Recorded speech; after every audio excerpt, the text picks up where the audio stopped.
Dune Prophecy is halfway finished, and it might just only get better from here.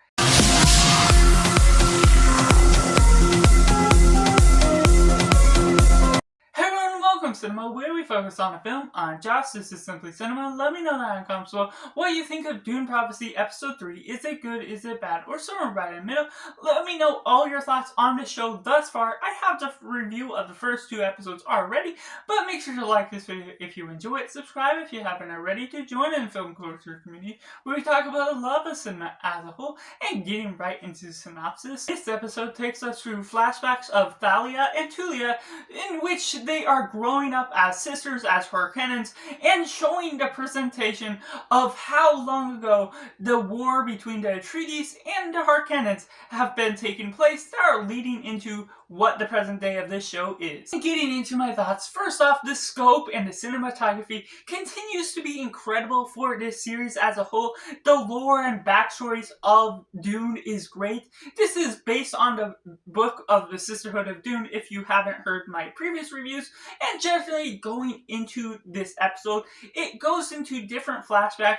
There's some forward momentum of the present day, but you don't get as much of those characters. Certain things that go about are only to coincide with the flashbacks that are well put within the series. Sometimes flashbacks can be disruptive. They don't necessarily coincide with something that flows on perfectly, but I think this is a nice place, especially halfway through the series. What we're getting out of this shows there's a lot more promise of action or a faster momentum leading through the final 3 episodes. And just what we get out of Thalia and Tulia's backstory, there's certain things you're showing about them as children or teenagers, what they're growing up through, these tough times within Lekinen, and that place, that planet, just is a deserted place where it shows that their father and their family are not necessarily on the side of Thalia and her beliefs to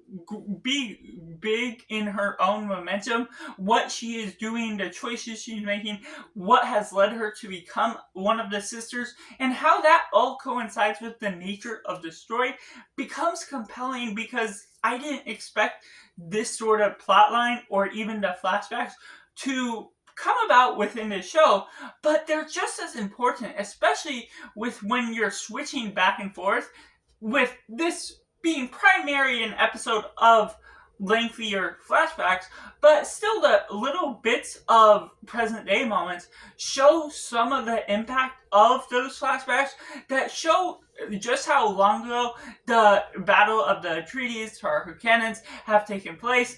Different suspicions why the Harkonnens are sort of feeling hard feelings against the Atreides, thinking they killed one of the family members for Tulia and Thalia. So how that all comes about is something that isn't fully shown, but is desperately explained in the way that it just goes about with its story, showing importance to the character that is killed off. And so that just puts some forward momentum on the idea of this war between the two families, the dark note between their sides, certain troubles that go about along the way, but how that all plays into the sisterhood also carries a lot of weight with them becoming Reverend Mothers, the sisters that are all coinciding with the plot that is moving forward, and going back to the momentum of the present day, just what we get out of the last episode with Laia sort of going into homeostasis,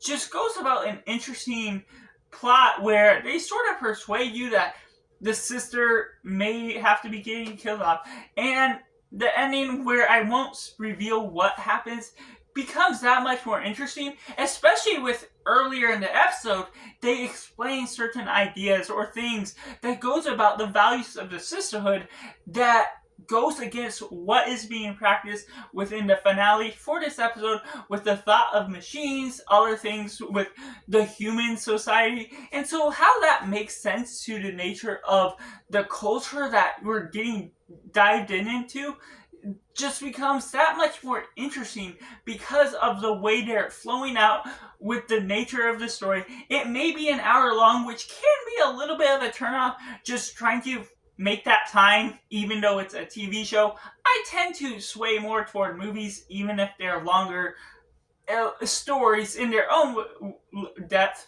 But at the same time, you're looking at a 6-hour show by the time this is done.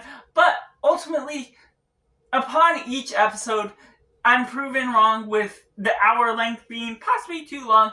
This definitely needed a series and not just being put into a 3-hour movie, and definitely wouldn't have gotten nearly as much attention probably in theaters than the main movies that we got in. And still, the budget is utilized well with the look, the sets, the props, everything that is done with the costumes, the makeup, and the performances are just as good, including the younger versions of Thalia and Tulia. I was a little mixed up on their looks of who they were because they can be somewhat similar, and when they present the flashbacks, it's hard to recognize distinctly the exact person they are representing. But when they sort of go back and forth, you sort of catch on with it as you go along.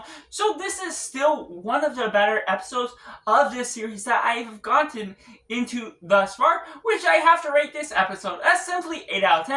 Let me know all your thoughts on Dune Prophecy Episode 3. Is it good? Is it bad? Or somewhere right in the middle? Make sure to like this video if you enjoy it. Subscribe if you haven't already to join in film culture community where we talk about the love of cinema as a whole. So that's just all, and make sure to do yourself a favor and go watch a movie.